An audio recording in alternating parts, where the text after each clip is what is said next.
as we get them. But we now move further west, and overnight drone warfare escalated sharply between Russia and Ukraine just hours after another round of peace talks in Istanbul failed to yield progress on a ceasefire. Ukraine says Russia launched heavy strikes on Odesa, targeting seaports, transport hubs and residential zones. Fires broke out in homes, kiosks, petrol station and even in the historic centre, a UNESCO World Heritage Site.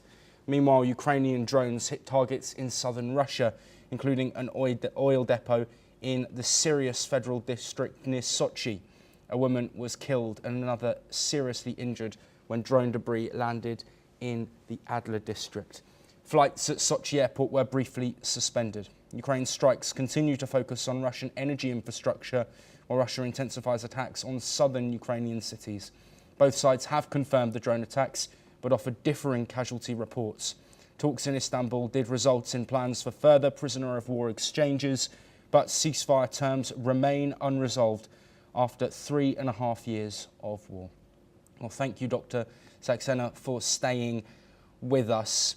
Of course, some aspects of diplomacy at play. Prisoner of war exchanges agreed as they had been in the previous two meetings in recent months taking place in Istanbul. But following those talks, further drone strikes from either side leading to more casualties. What is the motivation behind both countries if they're having peace talks but then following up with drone action leading to potential civilian deaths? What, in your opinion, is that going to achieve moving forward as both countries say they're working towards peace? Yeah, I think it shows very clearly that both the countries are not serious about coming to ceasefire agreement. I think they are being forced by various forces like America and other countries to come to table, while both the countries don't seem to be very serious, because if they're really serious, without forcing any kind of ceasefire, they should themselves decide kind of an undeclared ceasefire to show that they're positive about it and they're looking for some solution.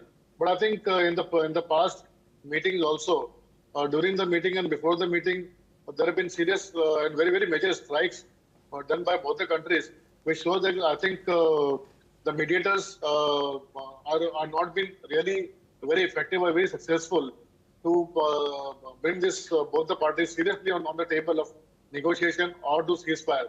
I think some other route need to be found.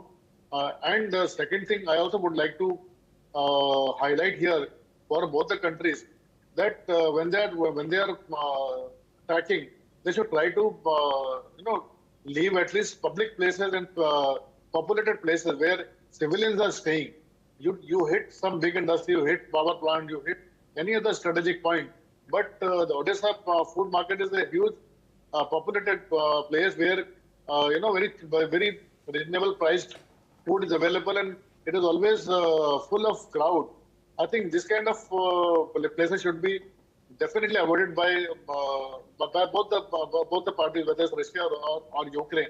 Even Ukraine has hit many times hospitals and all that. I think both these countries must take a pledge at least not to hit the area where there's a population, there's a civilian staying. I think that should be the first commitment both the countries should make. And before they come to table, they must show some kind of seriousness in their approach by reducing attacks or stopping attack for some time without declaring it, which is not happening at this moment. Yes, Dr.